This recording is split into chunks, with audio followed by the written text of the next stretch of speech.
Hello dear learners, welcome back to Mohammad Nasim Uddin YouTube channel and this is Mohammad Nasim Uddin here. Dear learners, আজকে আমরা একটি গুরুত্বপূর্ণ lesson শিখব। সেটি হলো THE, দা অর দি। কখন আমাদেরকে দা বলতে হয় আর কখন দি বলতে হয়। আমি টিচিং লাইনে দেখেছি এবং আমি অনেক লার্নার্সদের সাথে যখন কথা বলতে গিয়েছি বা তাদেরকে শিখাতে গিয়েছি তখন এই সমস্যাটা অনেক ছাত্রছাত্রীদের মধ্যেই আছে। সো এই ইউটিউব ভিডিওর মাধ্যমে আমি চাচ্ছি যেটা যাদের এই সমস্যাটা আছে কখন দি এবং কখন দা বলতে হয় সেই ধরনের একটা ভিডিও তৈরি করলে আমার মনে হচ্ছে যে সবাই শিখতে পারবেন। THE কখন দা হয় আর কখন দি হয়, শব্দের আগে কখন THE দা কখন দি উচ্চারিত হয়। খুবই সিম্পল, খুব কম সময়ের মধ্যে এটা আপনারা শিখে ফেলবেন।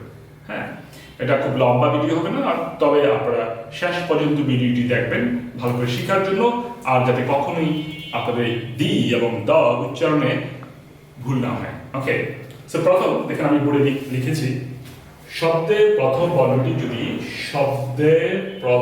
বর্ণটি যদি ভাওয়েল হয় হ্যাঁ, তখন দি উচ্চারিত হয়, মানে তখন আপনি দা বলবেন না, দ বলবেন না, তখন কি বলবেন?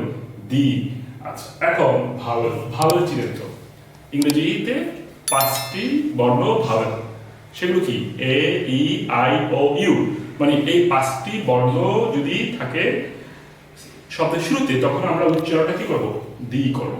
হ্যাঁ, তারপরে রুলটা দেখেন, শব্দের প্রথম বর্ণটি যদি কনসোন্যান্ট হয় তখন উচ্চারিত হয়। আমরা অনেকে দা বলি, আসলে দা উচ্চারিত হয়, অথবা আচ্ছা দাই বলেন, দা উচ্চারিত হয়, বাট অ্যাকচুয়াল সাউন্ড হলো দা উচ্চারিত হয়। তাহলে কনসোনেন্ট কোনগুলো কি বলেছে? শব্দের প্রথম বর্ণটি যদি কনসোনেন্ট হয়, কনসোনেন্ট কোনগুলো? এই যে একটু আগে বললাম যে এ, ই, আই, ও, ইউ, এই 5টি হলো ভাওয়েল। এই 5টি ছাড়া বাকি যেই 21টি বর্ণ আছে ইংরেজিতে সেগুলোকে বলা হয় কনসোনেন্ট। সেগুলোর আগে যদি THE বসে তাহলে আপনারা দ বলবেন, দ্য ফ্যান, দ্য বুক। ওকে, আর যদি ভাওয়েল থাকে তাহলে কি বলবেন? দি অ্যাপল, যেমন অ্যাপল এই দিয়ে শুরু, দি অ্যাপল, দি এগ। ওকে, আমি কিছু উদাহরণ লিখে বোর্ডে দেখাচ্ছি যাতে ব্যাপারটা আপনাদের আরো পরিষ্কার হয়ে যায় এবং যাতে আপনারা জীবনে কখনো এই দি এবং দা উচ্চারণ নিয়ে সমস্যা না পড়ে। ওকে ডিয়ার লার্নার্স, আমি কিছু এক্সাম্পল লিখেছি দি দিয়ে। প্রথমে দি, আমি বলেছিলাম ভাওয়েল, আপনারা জানেন 5টি ভাওয়েল আছে, এ, ই, আই, ও, ইউ। এই 5টি ভাওয়েলের আগে যদি THE শব্দটা বসে তখন দি উচ্চারিত হবে। এখানে দেখেন এইপল, দি এইপল। ওকে, এই double P L. So A, E, I, O, U 5টি ভাওয়েলের মধ্যে এ একটি, সো আমরা বলবো দি apple, not the apple. The egg, A, E, I, O, U, A, E is vowel, so the egg. Umbrella, the umbrella, A, E, I, O, U, so U is also vowel, so the umbrella. Old man, A, E, I, O, old man, the old man. The active voice A is again vowel here, so the active voice. Ocean, A, E, I, O, U, so the ocean. Idleman, the idleman, A, E, I, O, U, I, so আমরা বলবো the idleman. এখন এখানে একটা জিনিস আপনাকে দেখাচ্ছি, দেখেন honest, কিন্তু এখানে H থাকা সত্ত্বেও এটা কিন্তু হনেস্ট হয়নি, অনেস্ট মানে ও উচ্চারিত হয়েছে, মানে ভাওয়েল উচ্চারিত হয়েছে। এই জন্য এখানে আমরা বলবো এটাকে দি অনেস্ট ম্যান। আবার HOUR, হাওয়ার হয়নি, আওয়ার ভাওয়েল সাউন্ড, সো এখানে দি আওয়ার। আরেকটা ব্যতিক্রম আমি দেখাচ্ছি আপনাকে, দেখেন দি THE 1 টাকা নোট। আমি একটু আগে বলেছি এ, ই, আই, ও, ইউ থাকলে আপনি কি উচ্চারণ করবেন? দি উচ্চারণ করবেন, কিন্তু এখানে একটা রুল আছে, ও যদি ওয়ার মতো উচ্চারিত হয়, কিসের মতো? ওয়া। দেখেন ওয়া উচ্চারণটা হয়েছে কি? ওয়া।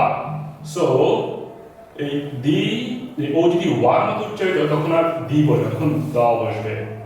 দ্য 1 টাকা নোট, দ্য 1 টাকা নোট, নেভার সে দি 1 টাকা নোট। কি বলবেন? দ্য 1 টাকা নোট। ও যদি, আমি আবার বলছি, ও যদি ওয়ান মতো উচ্চারিত হয় তখন সেটা আপনার টা দি হবে না, তখন কি হবে? দ্য, দ্য 1 টাকা নোট। এবার চলুন কনসোনেন্টের কিছু এক্সাম্পল দেখি। সেই এক্সাম্পলটা দেখেও আপনারা, সেই এক্সাম্পলটা দেখলে আপনাদের আরো ক্লিয়ার হয়ে যাবে কখন দা উচ্চারণটা হবে। ওকে, ধরুন এবার আমরা কি দা কখন বসবে। সো আমি বলেছি যে কনসোনেন্ট যদি থাকে শব্দের আগে তখন টিএইচ থাকে, উচ্চারণ হবে দা। Okay, so you can say the book, book, B is consonant, book starts with consonant letter, so the book, pen consonant, so the pen, computer, the computer, light, the light, chair, chair, chi, c is consonant, so the chair, table, the table. Okay, so এভাবে আপনারা অসংখ্য marker, so what do you say, the marker. Okay, okay, so we can say the coat, the coat, coat, C, it is just C. The shirt, it is just S. Okay, shirt, S দিয়ে শুরু হয়ে the shirt. So এইভাবে আপনারা practice করবেন। আমার খুবই ভালো লাগছে যে আপনারা ভিডিওটি দেখছেন এবং আমার মনে হচ্ছে যে যাদের এই দি এবং দা উচ্চারণে সমস্যা ছিল এই ভিডিওটি দেখার পর সম্পূর্ণ দূর হয়ে যাবে। ওকে, সো আমার এই ভিডিওটি যদি আপনাদের ভালো লাগে অবশ্যই লাইক, কমেন্ট, শেয়ার করবেন। যারা সাবস্ক্রাইব করেছেন তাদেরকে অসংখ্য ধন্যবাদ। যারা সাবস্ক্রাইব করেননি আশা করি সাবস্ক্রাইব করবেন আর আমার জন্য বেশি বেশি দোয়া করবেন যেন আমি এরকম আরও অনেক গুরুত্বপূর্ণ লেসন আপনাদের জন্য তৈরি করতে পারি। Thank you.